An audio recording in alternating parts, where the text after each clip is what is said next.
Assalamualaikum warahmatullahi wabarakatuh.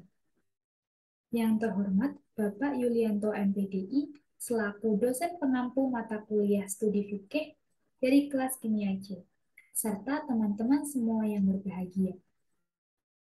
Terima kasih saya ucapkan atas kesempatan yang diberikan kepada kami kelompok 1 untuk mempresentasikan PPT hasil diskusi kami yang berjudul Fikih Tujuan Syariat.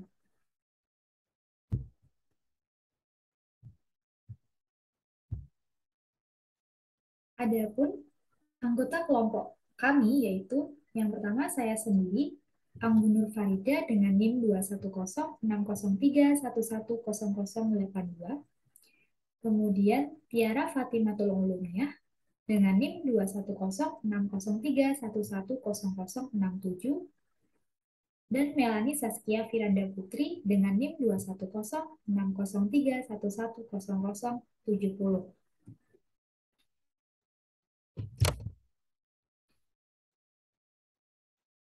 Untuk poin-poin pembahasan kami, yaitu yang pertama adalah definisi syariat, yang kedua definisi fikih, yang ketiga adalah hubungan antara syariat dan fikih, dan yang terakhir adalah tujuan fikih dan syariat. Yang pertama adalah definisi dari syariat. Yang dimaksud dengan syariat atau biasa ditulis dengan syariah secara harfiah adalah jalan menuju sumber air, yakni jalan lurus yang harus diikuti oleh seluruh umat Islam. Hal tersebut eh, dapat diartikan bahwa ketentuan Allah, hukum Islam, itu memiliki kesamaan dengan sumber air minum yang merupakan sumber kehidupan bagi makhluk hidup. Kemudian secara terminologi, syariah adalah agama Islam dan dapat dipahami sebagai semua ajaran yang diturunkan Allah kepada kita melalui Nabi Muhammad SAW. Ajaran ini tertuang dalam Al-Quran dan As-Sunnah. Jadi, syariah adalah cara hidup Muslim, ketetapan Allah dan Rasul-Nya yang meliputi seluruh aspek kehidupan manusia, baik berupa larangan maupun perintah. Sedangkan dalam sudut ilmu hukum, syariah adalah norma hukum dasar yang ditetapkan oleh Allah Subhanahu wa taala yang wajib diikuti oleh seluruh umat Islam atas dasar etika yang berhubungan dengan iman, baik dalam hubungannya dengan Allah maupun dengan manusia lain, makhluk hidup, dan hal dalam masyarakat. Aturan dasar ini telah dijelaskan lebih lanjut dan lebih rinci oleh Nabi Muhammad SAW sebagai utusan Allah. Maka dari itu, syariat ditemukan di dalam Al-Quran dan dalam bukti-bukti hadis. Selanjutnya adalah definisi fikih. Al-Ghazali mengatakan bahwa fikih secara bahasa berarti al-ilm wa al-faham, artinya pengetahuan dan pemahaman. Secara terminologi, fikih adalah ilmu syariat yang sebenarnya atau amaliyah yang diambil dari dalil-dalil yang terperinci. Fikih juga mengacu pada hukum-hukum yang masih diperdebatkan sebagai sumber hukum Islam, yaitu qiyas, istihsan, ihtisab, masalih al-mursalah, urf, dan lain-lain.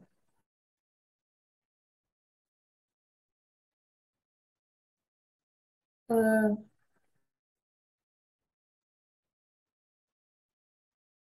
Definisi fikih dari menurut Imam Syafi'i yang dikutip oleh Imam Subki,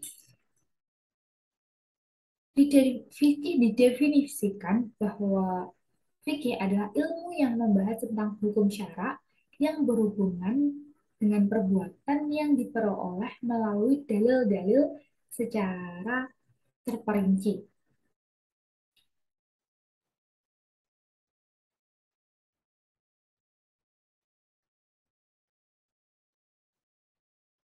Sedangkan fikih jika dihubungkan dengan ilmu, ilmu fikih adalah ilmu yang berfungsi untuk menguraikan norma-norma yang tertulis di dalam Al-Quran sebagai hukum dasar dan ketentuan-ketentuan umum yang terdapat di dalam kitab yang menjelaskan sunnah Nabi.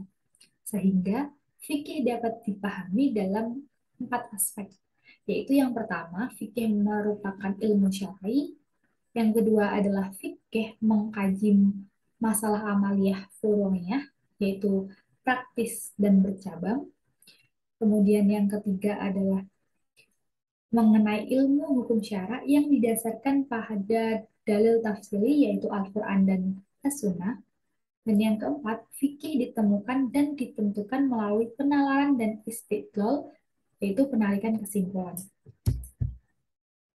Selanjutnya adalah usul fikih. Usul fikih berarti sesuatu yang menjadi dasar fikih, yaitu ilmu yang mengacu pada berbagai istilah dan aturan yang dapat digunakan untuk menemukan dan merumuskan syariat Islam dari sumbernya. Para ulama ahli usul fikih membagi hukum menjadi dua secara garis besar, yaitu yang pertama adalah hukum taklifi.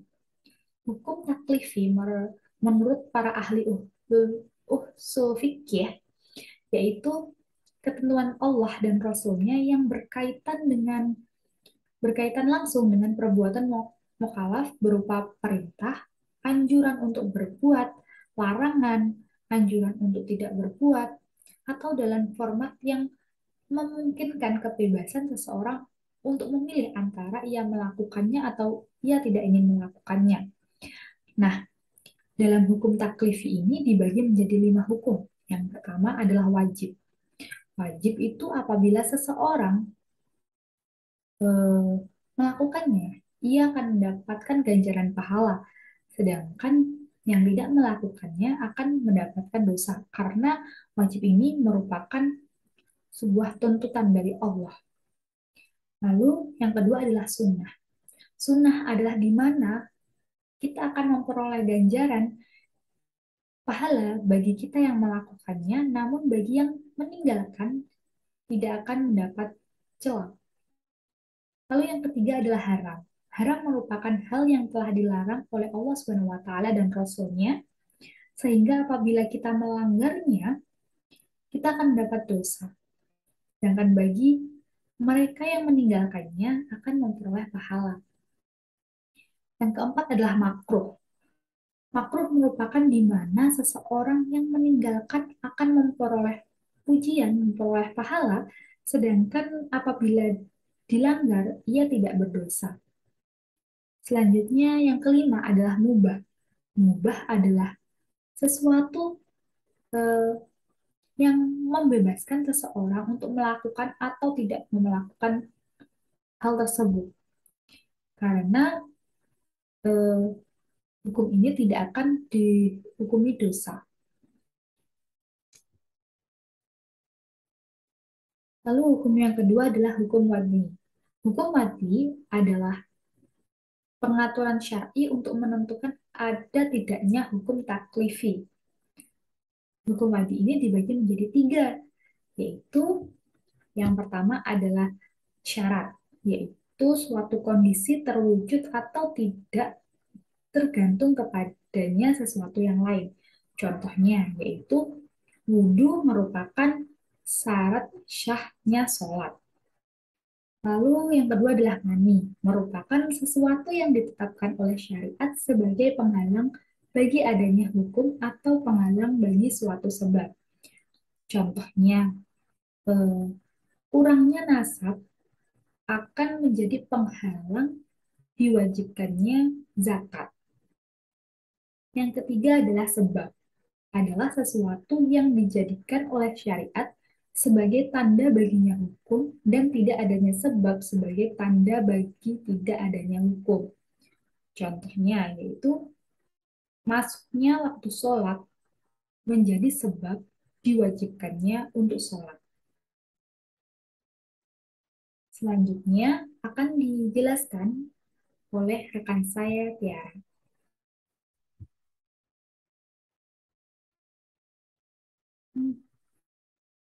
Selanjutnya adalah hukum syariat dan fikih. Istilah syariat tidak dapat terlepas dari kata fikih sebab di dalam fikih menguraikan norma hukum dasar yang terdapat dalam Al-Quran, As-Sunnah, Qiyas, dan Ijma'. Hal tersebut saling berkaitan erat sehingga dari sini kita bisa temukan sebuah persamaan antara fikih dan juga syariat yang memiliki tujuan yang sama mengarah kepada Rah, jalan rah, kebaikan. rah, rah. Anu, baleni iki mau apa? Ikumu videomu gung tak muncul nih. Alah, oke. Dan Sisan niku lho. Sapa? Editor PPT netekku iku kebalik. Ajake tujuan syariat sik baru fikih.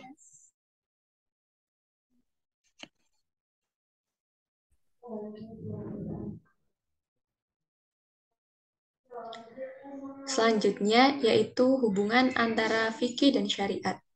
Istilah syariat tidak dapat terlepas dari kata fikih sebab di dalam fikih menguraikan norma hukum dasar yang terdapat dalam Al-Quran, As-Sunnah, Qiyas, dan Ijma'. Hal tersebut berkaitan erat dengan pengertian dari syariat yang bersumber dari ketetapan dan ketentuan dari Allah SWT dan Rasul-Nya. Dari sini dapat kita temukan sebuah persamaan antara fikih dan juga syariat yang mana tujuan dari keduanya ini sama-sama mengarah kepada jalan kebaikan dan untuk mencapai kebahagiaan manusia baik di dunia maupun di akhirat. Adapun perbedaan dari fikih dan juga syariat, jika dilihat dari segi ruang lingkupnya, syariat memiliki ruang lingkup yang luas sebab di dalamnya para ahli memasukkan akidah dan akhlak, sedangkan untuk ruang lingkup dari fikih terbatas pada hukum perbuatan manusia. Untuk dilihat dari segi sifatnya, syariat bersifat fundamental dan fikih bersifat instrumental. Kemudian dari segi bentuknya, fikih bersifat dipandang dari segi bentuknya, syariat hanya satu yang menunjukkan suatu kesatuan dalam Islam, sedangkan fikih ada banyak macamnya, seperti yang terlihat dalam aliran-aliran hukum yang kita kenal dengan istilah mazhab, sehingga hal tersebut menunjukkan keberagaman dalam Islam. Dari segi sumbernya, fikih merupakan pemahaman syariat yang terdapat dalam kitab-kitab fikih berisi suatu pemahaman manusia yang memenuhi syarat tentang syariat dan pemahaman itu. Sedangkan syariat merupakan landasan fikih yang terdapat dalam Al-Quran dan hadis serta berisi wahyu dari Allah SWT dan sunnah Rasul. Untuk dari segi pembuatnya, tentunya syariat ini merupakan ketetapan dari Allah dan ketentuan dari Rasul, sehingga sifatnya abadi. Kemudian untuk fikih berasal dari buah pemikiran dan karya manusia untuk menjelaskan lebih detail mengenai norma hukum dasar yang ada dalam Al-Quran, Sunnah, Ijma, dan Qiyas, sehingga bersifat tidak abadi dan dapat berubah-ubah. Next.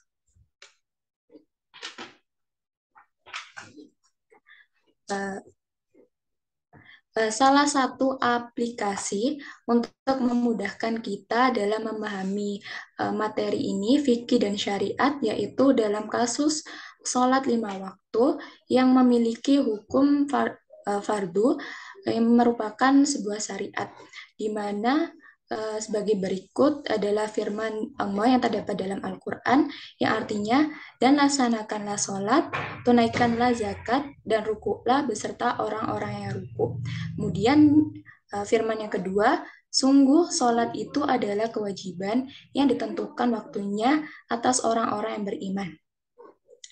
Dari sini dapat diambil kesimpulan bahwasannya sholat merupakan suatu kewajiban bagi seorang muslim. Dan waktunya pun merupakan sebuah syariat juga. Adapun hadis yang mendukung tentang waktu waktu dilaksanakannya sholat 5 waktu berbunyi dari Abdullah bin Amr radhiyallahu anhu, Rasulullah bersabda, waktu sholat zuhur, jika matahari sudah tergelincir ke barat, ketika itu panjang bayangan sama dengan tinggi seseorang selama belum masuk sholat asar. Waktu asar adalah selama matahari belum menguning. Waktu sholat maghrib adalah selama belum hilang cahaya merah pada ufuk barat. Waktu sholat isya adalah sampai pertengahan malam. Waktu sholat subuh adalah dari terbit fajar selama belum terbit matahari. Hadis riwayat Muslim nomor 612. Jumlah rakaat dalam masing-masing sholat wajib tersebut juga dihukumi sebagai syariat. Oleh sebab itu, maka tidak ada perbedaan jumlah rakaat dalam mazhab-mazhab yang ada.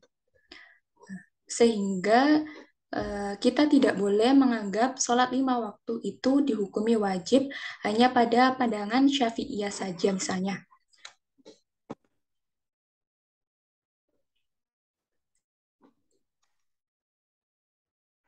Jika kita mau pas lebih detail, misalnya mengenai gerakan, cara melakukannya, dan bacaan sholat, maka kita akan menjumpai bacaan dan gerakan yang berbeda dari masing-masing mazhab yang ada. Mulai dari hukum niat sholat itu apakah syarat atau rukun, sebelum Al-Fatihah membaca basmalah atau tidak, dan pembacaannya keras atau pelan, menggunakan kunut atau tidak saat sholat subuh, apakah dihukumi sunnah atau bukan, dan lain sebagainya. Sebab jumlahnya lebih banyak jika dibandingkan dengan apa yang sudah disepakati. Itu semua merupakan fikih. Dalam hal ini bisa jadi terdapat kemungkinan kesalahan. Kita bisa memilih yang dapat menenteramkan hati tanpa ada paksaan, dan ada kemungkinan pilihan tersebut akan berubah karena suatu hal, misalnya penyesuaian sesuai zaman. Next.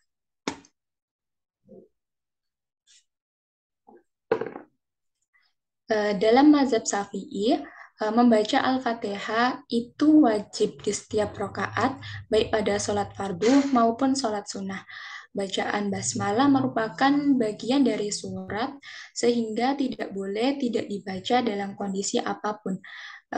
Pada sholat subuh, maghrib, dan isya, pada kedua rakaat awal membaca surat dengan suara yang keras. Selain rakaat itu dan sholat waktu itu dibaca pelan.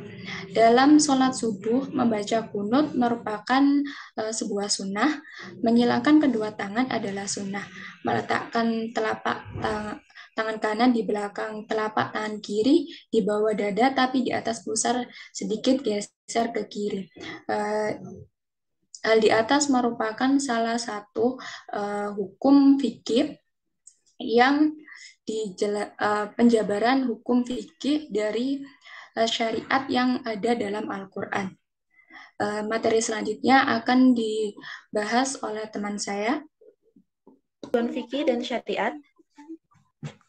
Tujuan dari syariat sendiri yaitu untuk melaksanakan syariat yang telah ditetapkan Allah bagi umat manusia dalam rangka menjamin kesejahteraan dan kemaslahatan hidup manusia baik di dunia maupun di akhirat. Karena syariat bersumber dari Al-Quran dan Al-Hadis yang merupakan pedoman dasar dalam membuat peraturan dan hukum yang diperlukan apabila tidak ada nas atau dalil yang di dalam Al-Quran. Nah, jadi tujuan dari syariat Islam adalah untuk menetapkan hukum-hukum Allah untuk kemaslahatan, untuk pedoman bagi manusia dalam melaksanakan kemaslahatan seluruhnya, baik itu kemaslahatan dunia maupun kemaslahatan di akhirat. Next.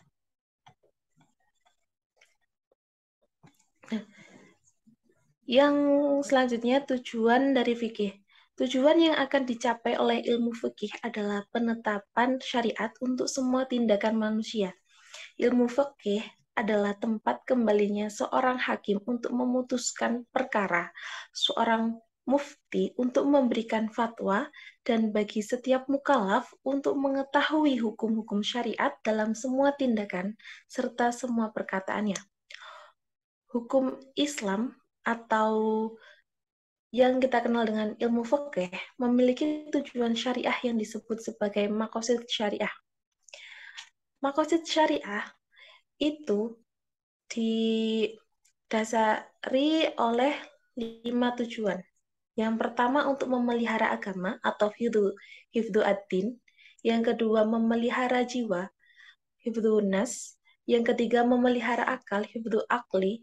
Yang keempat memelihara keturunan, hifdzu an-nasab. Dan yang kelima memelihara harta, hifdzu mal.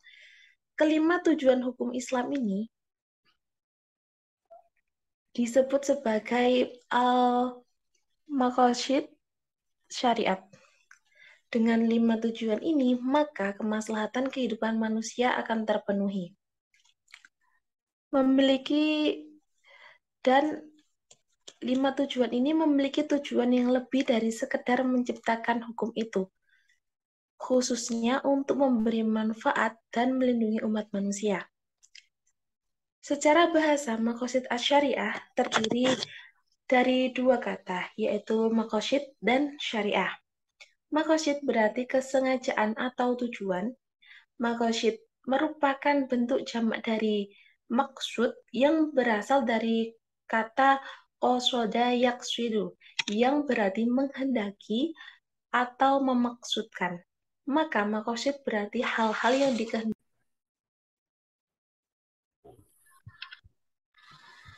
Di dalam Al-Quran, dalam surat Al-Jasilah ayat 18 yang berbunyi summa ja'alna ala kulli syari'ati minal amri fattabi'ha wa la tattabi' ahwa alladziina la ya'lamun, yang berarti kemudian kami jadikan kamu berada di atas suatu syariat atau peraturan dari urusan agama itu, maka ikutilah syariat itu dan janganlah kamu ikuti hawa nafsu orang-orang yang tidak mengetahui. Dari ayat tersebut dapat kita simpulkan bahwa syariat sama dengan agama. Namun, dalam perkembangan sekarang terjadi redaksi muatan arti syariat yang misalnya akidah. Akidah ini sangat berbeda dengan syariat, berbeda dengan fikih. Tidak termasuk di dalamnya. Nah, maqasid syariah secara istilah adalah tujuan-tujuan syariat Islam yang terkandung dalam setiap aturannya. Khususnya, ilmu fikih ini sangat memberikan informasi tentang penetapan hukum-hukum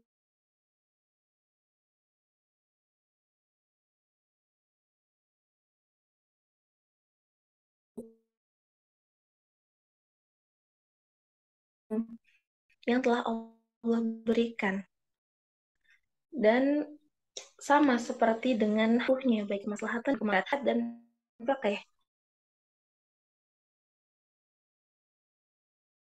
Nah, syariat itu memberikan dalam Al-Quran. Sedangkan fikih ini merupakan penerapan hukum-hukum yang telah ditetapkan syariat yang bersumber dari Al-Quran dan hadis. Misalnya, menikah. Di dalam Al-Quran telah dijelaskan bahwa kami telah ciptakan kamu hidup berpasang-pasangan agar kamu mengingat kebesaran Allah. Tetapi dalam Al-Quran tidak dijelaskan bagaimana aturan menikah, bagaimana syarat-syarat menikah, bagaimana itu tidak dijelaskan. Maka dari itu adanya ilmu fikih ini memberikan ilmu kepada kita semua untuk mengetahui penerapan dari ilmu-ilmu syariat tadi. Mungkin itu saja dari kelompok kami. Apabila ada kesalahan, kami mohon maaf yang sebesar-besarnya. Wabillahi taufiq wal hidayah. Wassalamualaikum warahmatullahi wabarakatuh.